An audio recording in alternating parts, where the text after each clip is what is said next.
Welcome back for a new episode of Relocate to Happiness podcast. Today with me, all the way from Miami, I have Tami Muller. Tami is a happiness coach, a positive psychologist specialist, and a bestseller author.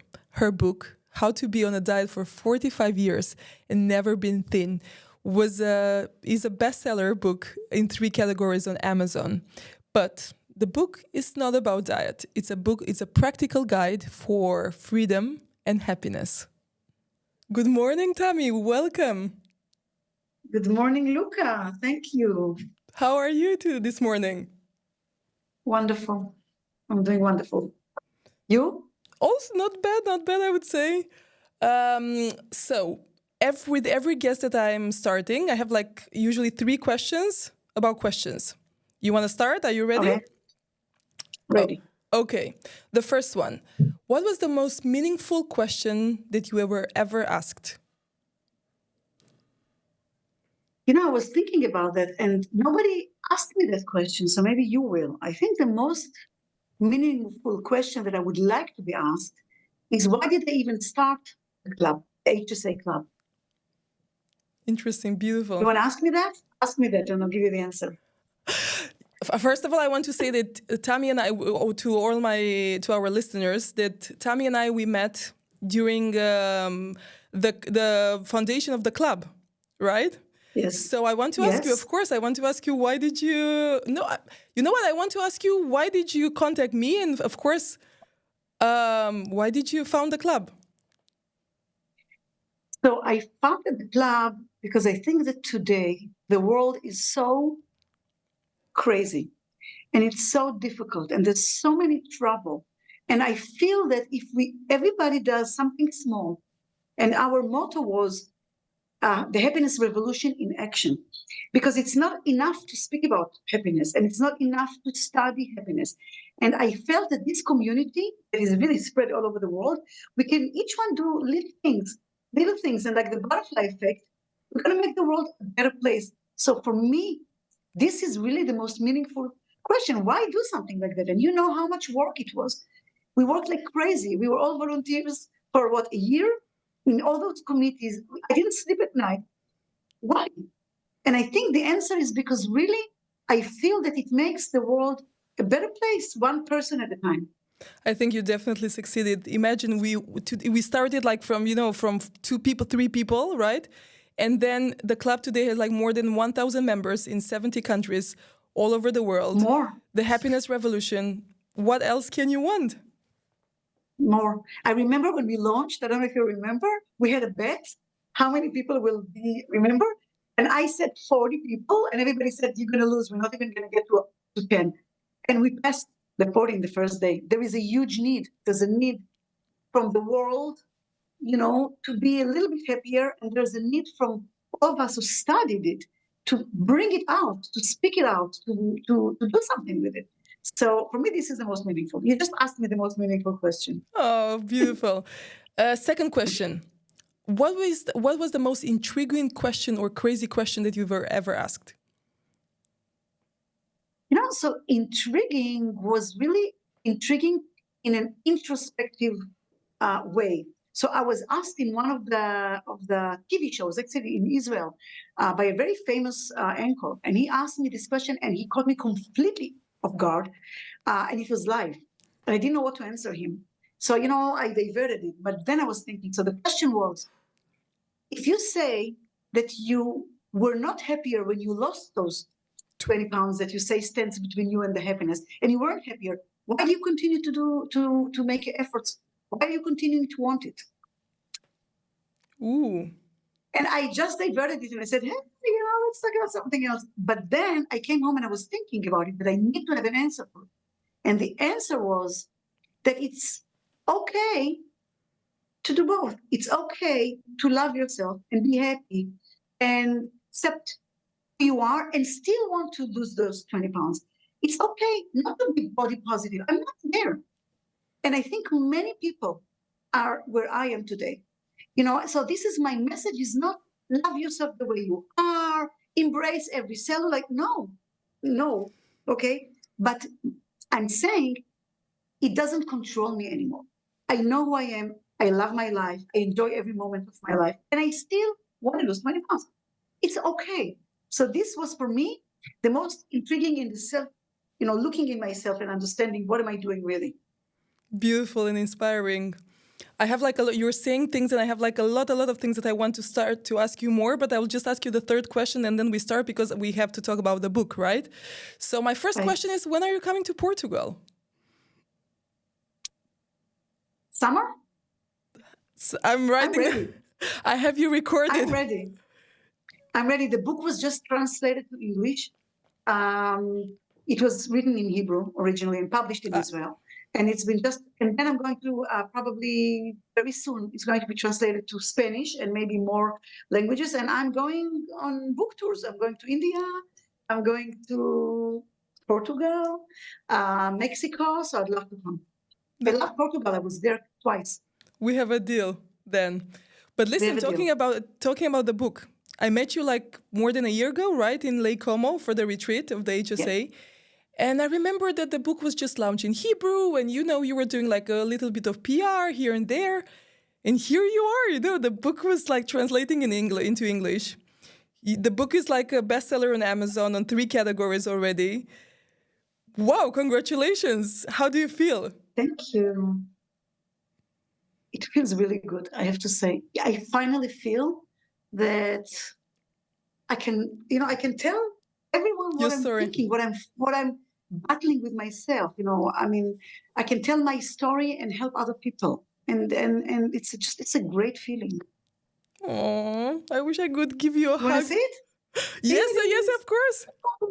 How to be on a diet for 45 years and never be thin. Wow, Tami, listen, this is genius. I really think that it's genius to take a book, to position it as a diet book, but actually it's a book about happiness. How did you get to this idea? Do I see some tears here in your eyes? No, no tears, not yet. Not yet? But, not yet. We will have that. It's funny because I had this idea of writing this book for 15 years. All my diet stories and everybody was laughing. You got to do stand up. It's funny. But I felt that it's not enough. I felt that there's something more that I want to say, and I didn't know what it was. So it took me 15 years to understand what it is that I want to say. And then it just immediately it clicked. When I started to study with, we met at the Happiness Studies Academy with Dr. Tal. That's where we started. And when I started the positive psychology and the science of happiness, I realized that it's all connected. And this is where I understood that I have a message for the book. It took me a month and a half to write the book. Wow. And it was almost like I was possessed. I was just sitting and writing. So the idea is really, and I say it in the book, that I've always believed, truly believed, that what stood between me and pure happiness is 20 pounds. My entire life, okay? But then I realized that each of us has those 20 pounds, if you will, their own version of the 20 pounds. It can be, and this is what, I put my life on hold many times because I thought I was not thin enough, I didn't look good enough in jeans or in bathing suit, whatever, so I put my life on hold.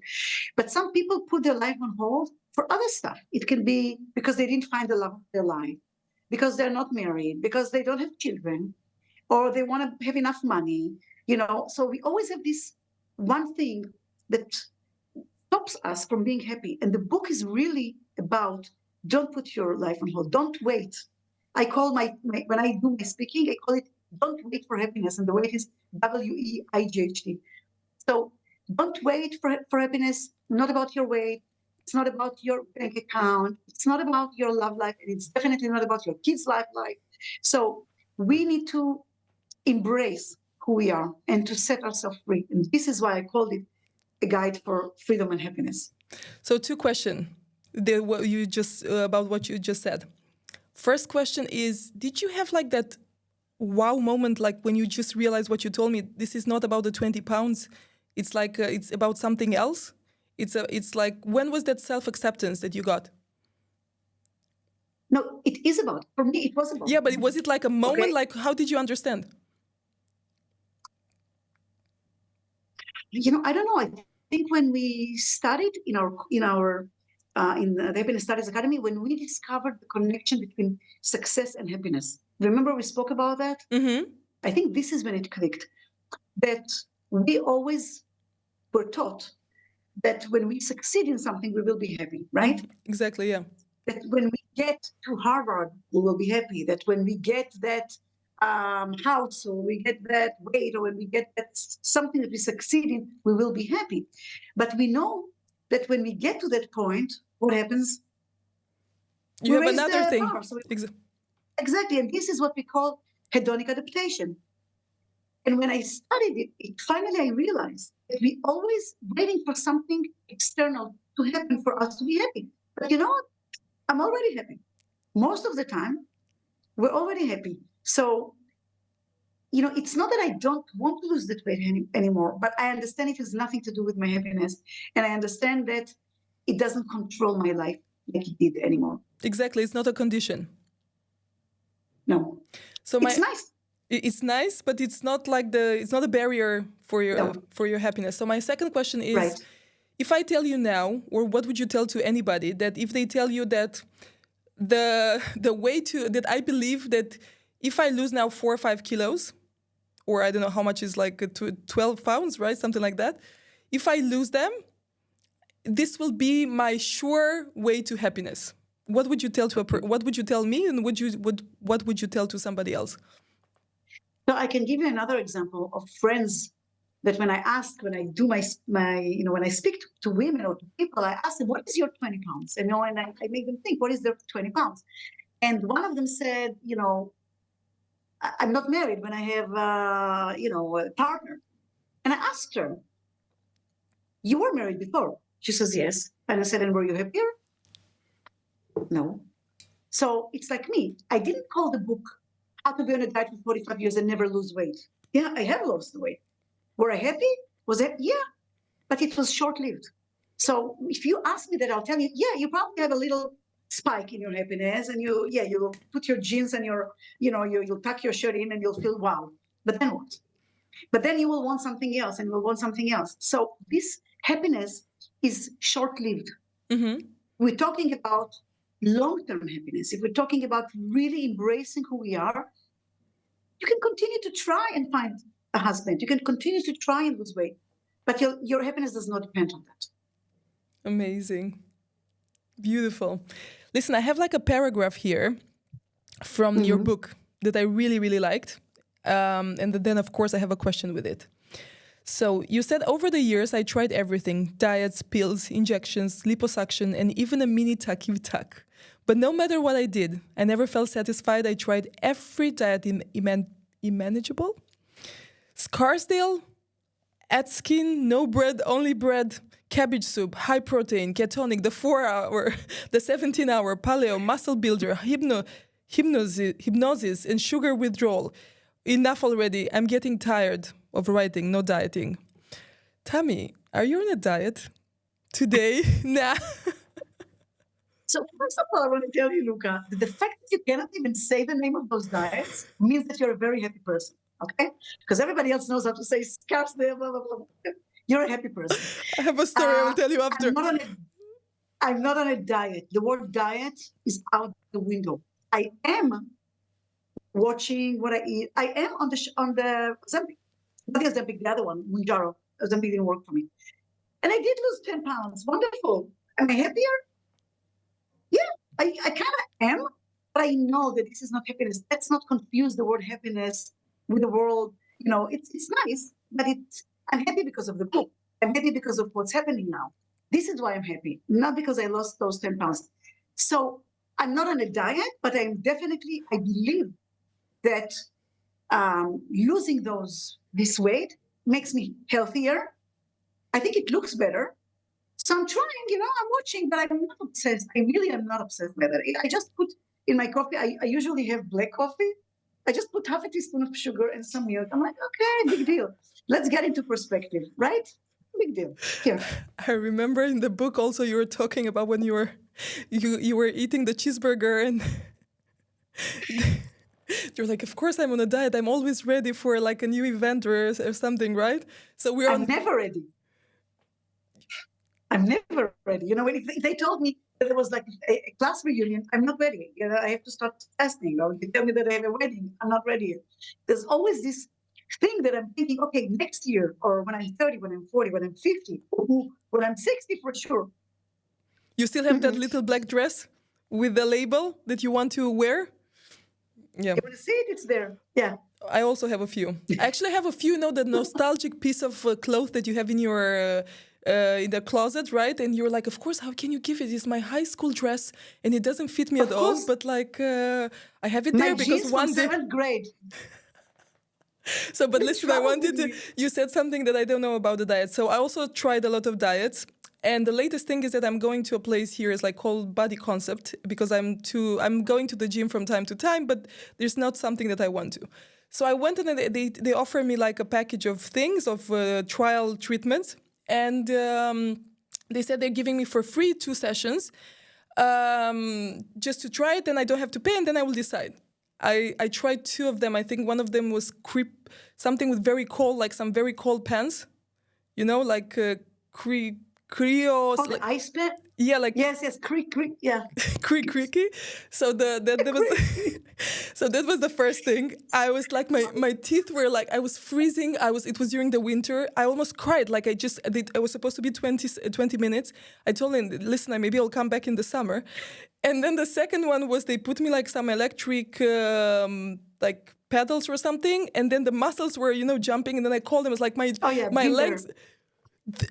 Listen, I went to the reception and I was like, thank you very much. I think I will go back to the gym. I just cannot, I couldn't handle it. It was just horrible. And then I understand there's no like easy method to lose weight or something. You just have to go and sweat your life out and then you'll be okay, right? It's I have a chapter in the book. It's called How Low Did I Go? Okay. How low can you go? You can't believe the stories that I heard. Okay. Now Luca, I know you. You really don't need to go into ice. But this is exactly the thing, that it's not real. It's all in our mind. I mean, when I look at my pictures, when I was a teenager, I really looked good. What was my problem? What is my problem now? I'm married, happily married. I got 3 wonderful adult children. I have a perfect life. What is it? We have this one stupid thing in our mind, and it can be anything that stops us from understanding that we already have it all. I completely agree. We already have it all. This is it. And I read a book that changed my life, and it's called Simple Abundance by Sarah Brannick. And she says, we have everything. We need to understand that we have everything. And the abundance is all around us. It's little small things that make us happy. And we studied about gratitude and we learned and we practiced. And it's really about that. I mean, look how people would die who look like you. You know that? No, I don't know. This is the problem, that I don't see it and I don't get it. You see, this is it. And it's all in our head. I mean, I have friends that are the other way around. I have friends that were skinny when they were young, and now they think they're still skinny. And they're not. So, and I have people that, that look great and they think they're not. It doesn't matter what the mirror shows us. It's what we do to ourselves. Okay. And this is where the work starts. The work starts with really loving yourself. And when I say loving yourself, it doesn't mean you need to love, as I said, every cellulite. But you need to really love yourself and understand, I'm worth it. I deserve the happiness. And I want to live happy and I want to be free. And it's okay. The way I am is okay. And this is what most people can do. I think I heard the other day that more than 80, maybe 90% of people don't like the way they look. Wow. That's crazy. And it's sad. Mm-hmm. Talking about... This is why my story came out. And it was very vulnerable when I tell you to talk about these things. But I did it with a lot of humor, and it's light reading. And I think a lot of people identify because they're exactly there. Maybe they didn't do my diet or they didn't go to my, through my journey, but they have their own journey. Mm-hmm. And they don't love themselves any better. So this is really the message. Look, you're amazing. You know that. I love to hear it, maybe. I'm begging for a compliment. But thank you. You deserve it. Listen, I wanted to ask you something. You mentioned now, I want to ask you about active acceptance. You just mentioned about that we have to, you were talking about it in the book. Can you tell me more about it? You just mentioned about accepting ourselves and loving ourselves and, you know, the way we are. And so active acceptance means loving ourselves, accepting the reality that I'm never going to be a size 2. And, not but, and, you know, we studied about the genius of the end. And you still want to change it. And it's okay. Mm-hmm. So it's not like I'm saying to myself, you know what, I accept the fact that I'm never going to be a size 2. I might as well sit with a bag of chips and watch TV. No. So active acceptance, I accept the situation. I do not fight reality. Because the worst thing we can do is fight the reality. This is reality. And at the same time, we're trying to make it better. This is what active acceptance is. I love it. And I want to ask you something that I wanted to ask you before. You mentioned about long-term happiness. What is long-term happiness for you and what is happiness for you? Wow, the $1 million question. You know, what is happiness? There's so many definition, and everybody has their own definition, which is fine. My personal definition of happiness is freedom. Really, when I feel free to be who I am, to wear what I want, to say what I feel, and to be my own boss or not to be my own boss, and to travel, just to be free. And I think this is to have the time to do what I want. This is happiness for me, true happiness. And of course, coming back, you know, and the first the little things, you know, like coming back on Friday and smelling the clean house with Clorox, happiness. You know, little moments of sitting with my kids and they sending me, you know, a text. They're 30 and they send me a text, I love you, Mom, happiness. So there are little moments of happiness in our lives, but it's basically for me, freedom.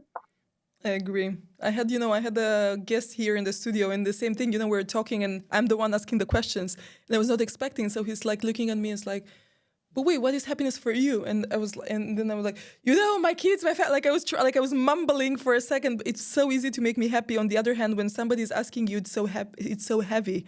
But exactly, there are those small moments in life that exactly give you that boost of happiness. That's exactly it. It's the small little moments. It's the flavors. It's the smells. It's a song. You know, it's when I like go to the beach and I jump with my head in the water. I say happiness. You know, so you know, I don't care about the big theories in psychology or in philosophy. It's nice to study, but I feel it in my heart. I feel that now I'm happy. I love it. So you mentioned the freedom, right? Like as a happiness. So I want to ask you, walk me through your way to happiness. How did you become a happiness coach? How did you meet Tal? And I know before that you were in completely different field of work, and you're talking about it in the book. But if you can share with me also. Yeah.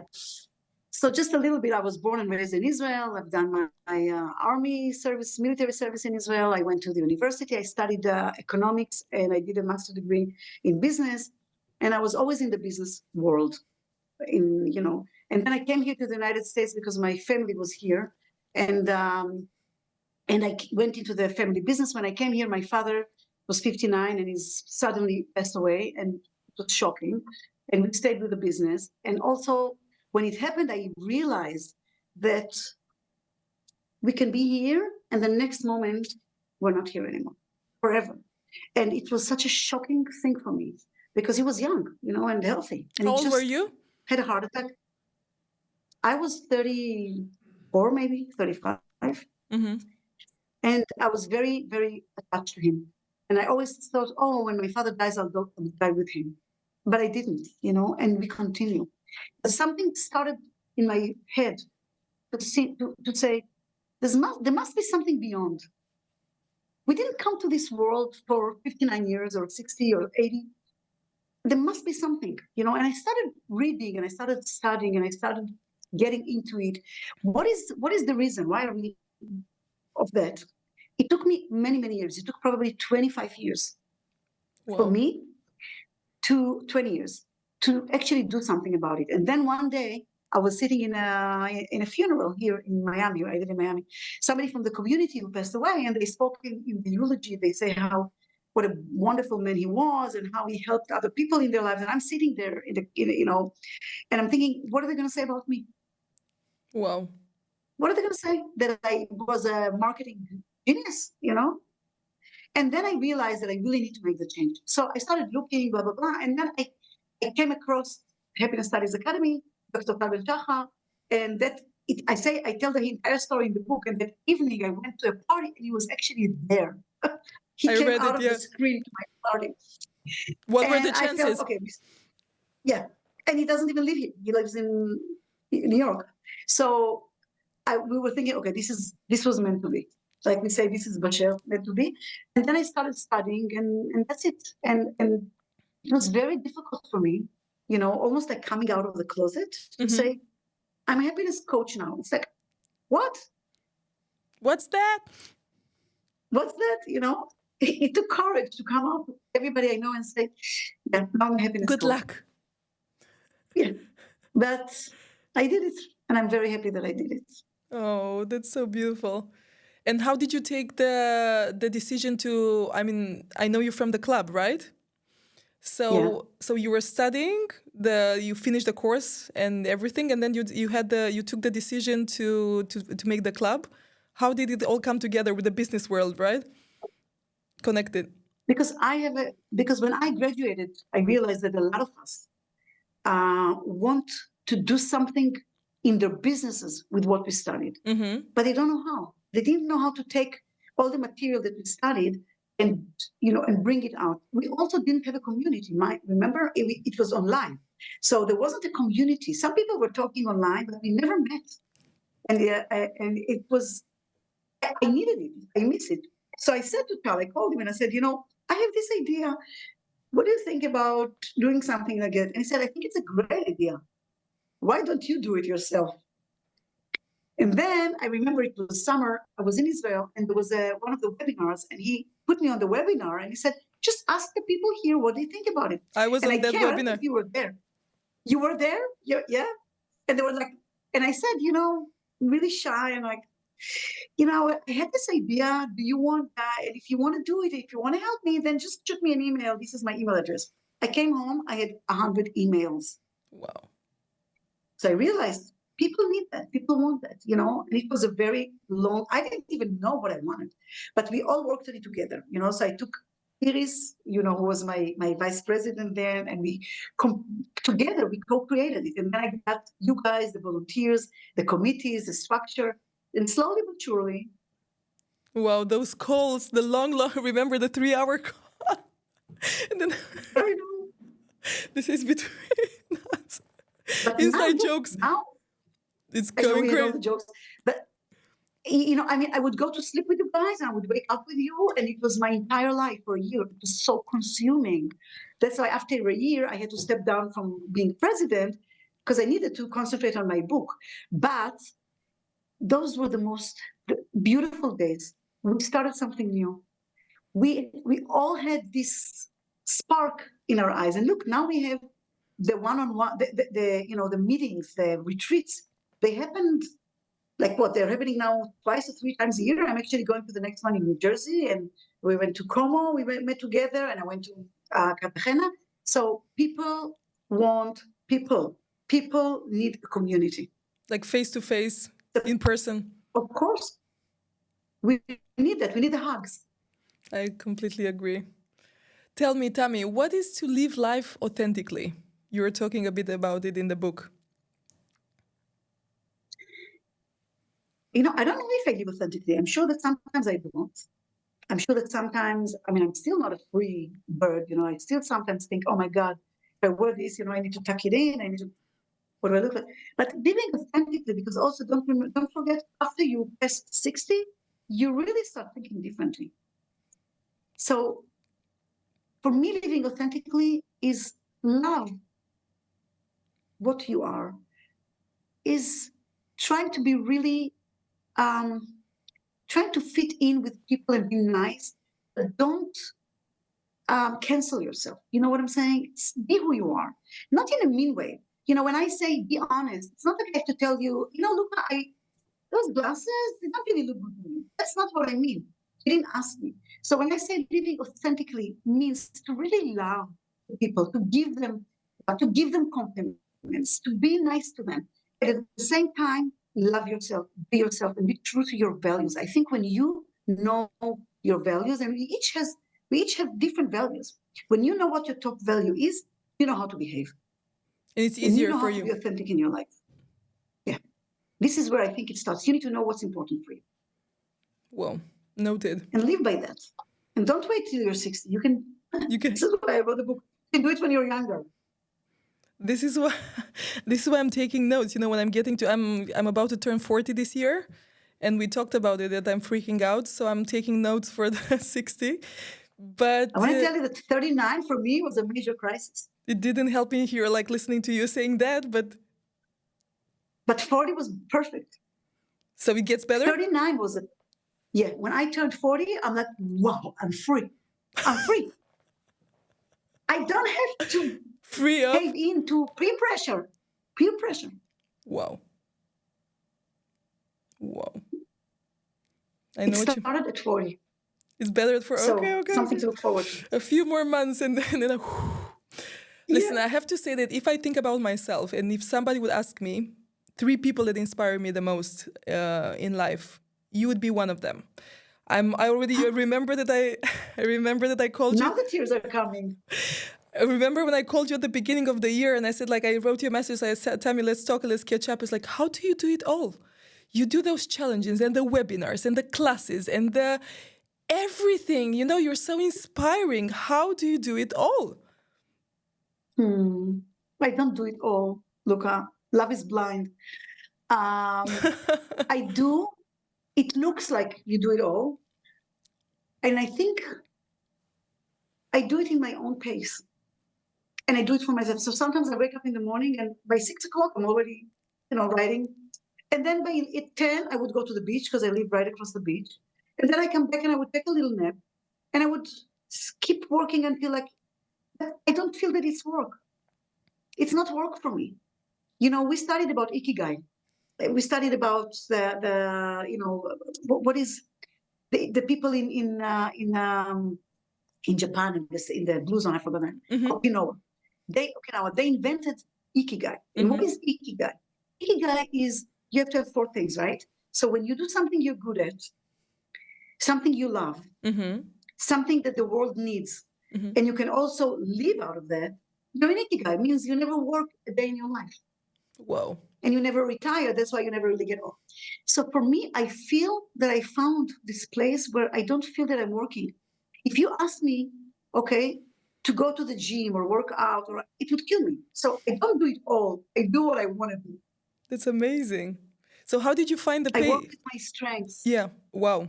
That's not something so common sense. It's like you work your way through that. I mean, not common sense for everybody. I mean. Yeah, but even as when I was younger, I always realized that if I put a blue eyeliner, it's going to bring my eyes out that look good, much better than if I wore a bikini. So it's really when we work with our strengths, because everybody has something beautiful. Everybody has something that they're good at, that they're strong at. Why not work with that? Not against it. Not with something that is exactly like we work about, we talk about strengths. What is that? What is better, to work on your weaknesses or to work with your strength? And we know that when you work with your strength, you can become excellent. Exactly. And that's really what I was always doing it. Without knowing. Intuitive. So I think this is what I'm doing now. I had to do something that I don't love. I wouldn't be able to do it. I can't do what I don't love. So this is really, when you do what you love, it's easy. That's the formula, right? Absolutely. I want to go for... And you know what they say? Sorry. You know what they say? They say, if you can't do what you love what you do. Wow. Super strong. Okay. I like that. Reframe. Always, yeah. Wow. Okay, that was deep. Let's go back for a second about let's talk about the book for a second. How did the audience what did you feel? How did the audience receive it? Were there like more women, more men? What did they say? In the beginning, it was women. And when I wrote in Facebook, I think it was, I was writing in Hebrew to many of my posts. And in Hebrew is a gender-biased language. You have, when you talk to she and when you talk to he, it's not the same. Yeah. And I was writing to women. And then somebody wrote me, a man wrote me, why do you always write to women? I'm a man. I read your book. I loved your book. Why do you always write to women? And I'm like, wow, he's right. And then I started writing, in English. It was easier because then it's not gender biased. And I found out that many men loved it. And I even spoke here to a couple of men, groups of men, like, we have groups of men, and they were amazing. And I think that men have been forgotten a little bit. When we talk about, self-help and talking about our emotions, we always do women to women, and we don't really include the men. And they want to talk about their feelings, and they want to be included. So when I also did a retreat, actually a business retreat for some group of businessmen. And I did half a day of happiness and longevity, where we actually cooked together. I saw it, yeah. They loved it. They wanted to talk so much about themselves, about their life. We didn't have enough time. And they even wrote me later, I wish we had more time. So I can't say that it's only women. I can tell you that it's men and women. I have skinny men that loved it and said, wow, I understand what my 20 pounds are now. And even friends of my kids that are like, in their 20s, they said, it gives us so much hope. It's so optimistic. So I think really, I know it sounds kind of blah, but I think everybody can find themselves in the book. The only people that can't find themselves in the book is if they don't have a sense of humor. I have to say that some people that saw my title said, yeah, I don't like it. You need to change it.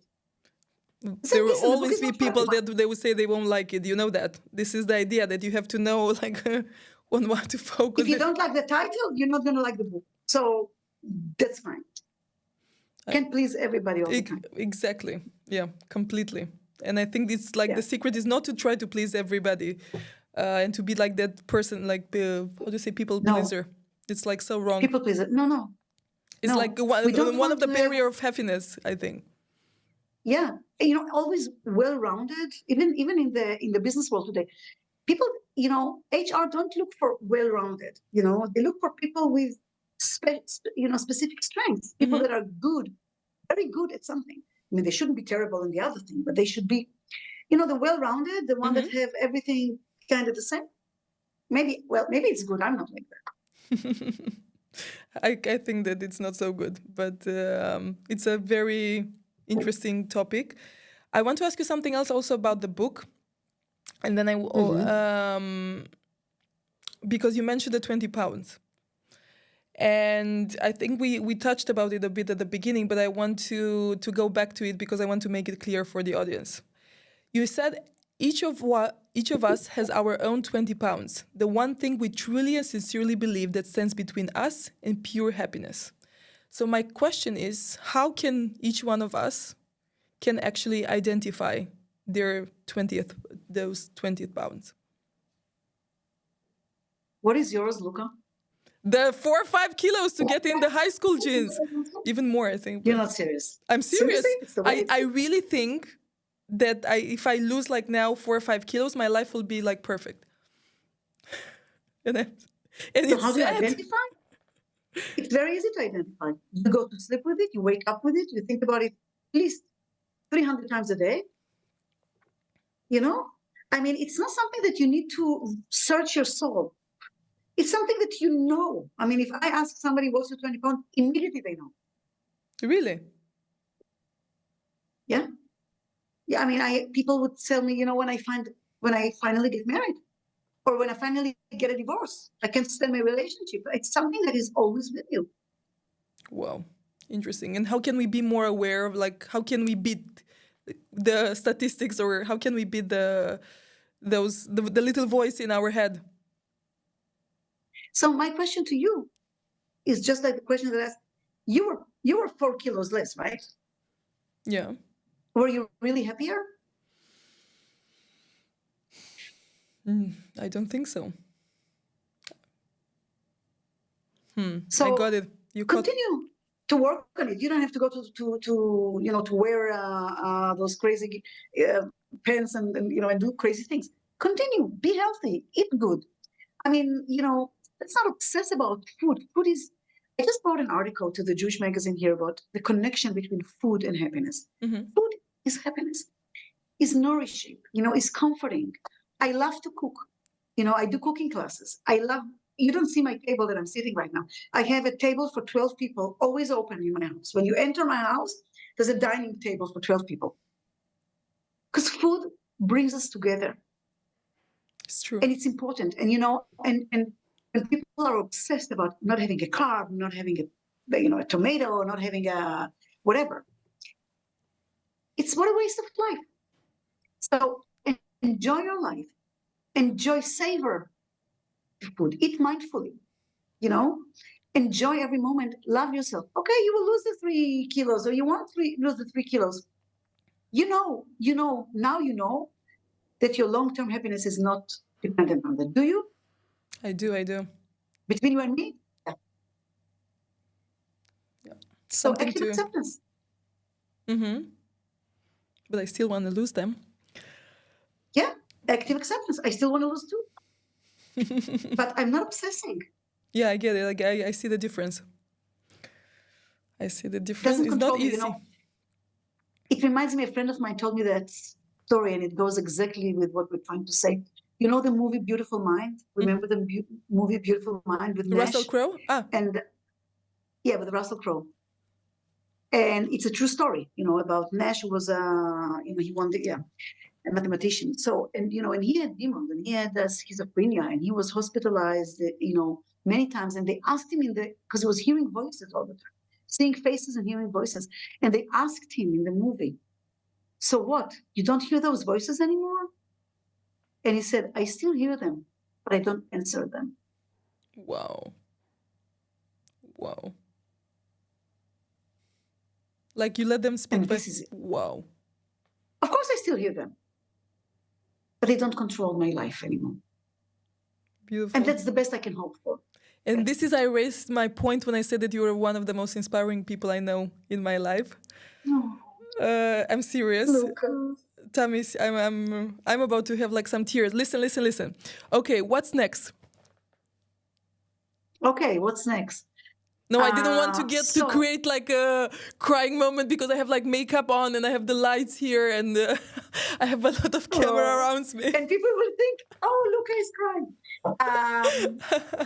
You're beautiful when you're crying too. So what's next? So I just spoke with, our friends in the club. We get so many great friends in the club. So some of them, Gabi in Mexico, she introduced me to her friend who's going to translate it to Spanish. So I want to translate it to Spanish, and then I want to translate it to Chinese, and maybe bring it to China, and just let it grow and go on a tour of speaking engagement. And it's not going to be, and it took me a while to understand, it's not a lecture. I'm not going to stand there and teach happiness. It's not me. I'm going to talk about the book. I'm going to make almost like a study or learn through laugh, through stand up, through looking at our lives, laughing, because we can laugh at ourselves. Nobody can laugh at me, by the way. If somebody told me what I tell myself, they're dead. So I can laugh at myself, right? And I think that a lot of us, when we come and we talk and we listen and we feel that we are not alone in this is what I want to do. I want to go, travel the world, and speak. Beautiful. Good luck. When I grow up, that's what I want to do. Tami, is there any question that you would like to ask me? Is there something that you like to add? Whatever Well, I you. want to ask you, Oh my God. what's in your future with happiness? I Wha- wonder because, we started together. So where are you taking it? I'm taking it to I really enjoy doing the podcast. So I'm planning to get as many guests as possible. And happiness in schools is also another thing that really gives me a lot of passions, a lot of passion. It's on my bucket list. If you'd see my bucket list, you'd probably think that I'm crazy. So I won't talk about it because it's just also, I told you that I'm also turning 40. So it's a very, very long, I have like a million things in my mind, but I just have to focus. So I'm thinking about the digital course and I'm thinking about like also writing a book. Remember that I told you? Yeah, The do it. my book is called 99 Mistakes That I Did as a Mom and How Can You Avoid Them. So Wow, I love it. I'm gaining now content for it, and it's from my life, so it's very easy. I'm Uh, sure you didn't make 99 mistakes. I'm sure we all did much more than 99 mistakes, but it's a very catchy name. And I'm still making them, okay? My kids are in their 30s. Maybe I should use it for the. So okay. I have another question. Tell me one mistake that you did as a mom. Now that you, I got you Wow. not on guard. I didn't push my kids. Now, I didn't think it was a mistake. They, for me, my daughter is graduating as a doctor next year. So it's not like, but I never pushed them. And sometimes they tell me, Mom, you were too soft. You never pushed us. Really, I think it's a good thing. I think it's a good thing. They think it's a mistake. So this is what's important. Listen, did anyone teach us how to be parents? No, I think that we should. No. The kids should be And born with the instruction I know guide. with the manual. Yeah. But I think that seriously now, I think that the moment there is really love and respect between you and the kids, they also make mistakes as kids. And I talk to them and we have open communication, and sometimes they're angry, sometimes I'm angry. But we have so much respect and love, real love for each other, that it's okay. So we make mistakes. And I think this is really something that we want to adopt also from that book. When I talk about self-love, is cut yourself a slack. I mean, we're doing the best we can. I'm sure you're doing the best you can. At least I'm trying. Yeah. We will make more mistakes along the way. Fingers It's crossed. okay. At least we're doing something. People that don't make mistakes, they just don't do anything. So that's fine. Learn to fail or fail to learn. Fail to learn. Exactly. Yep. Thank you very much. Any other more questions for me that I was not planning? When do I come? When do you come to for a hug? Miami, New York? When I get the passport and the visa. But you promised me about, yeah, it's a different. It's a no. different. We will get together, and I'm so proud of the way that you did. Really, I am. And you asked me why did I contact you? And I think you have so much, because you have light. I have a lot of light. I'm sorry. No, seriously, you have a lot of light, and you're also very talented. Like boom, boom, boom, boom, boom. Everything. And I just liked you, and I think really when we understand that people do business with people they like, period. And I know it from when I did business development. I invited people from my house. We were cooking together. In the United States, they never do things like that. They came to my house for dinner. We became friends. I never asked them for the business. And the business came much more than any marketing that anybody else did. So when you like somebody, you want to be with them. It's as simple as that. Life is really simple. And I liked you. I still do. It's mutual. Thank you so much for accepting my invitation. I wish you the best of luck with the book, a world tour. And yeah, that's it. We have to meet so I get my autograph. I only have the Hebrew version, so definitely the English version is it's much easier for me to read. I'll bring you the English version. I'll sign it for you, and we'll go out to a nice restaurant and enjoy a bottle of wine. A tour in Portugal.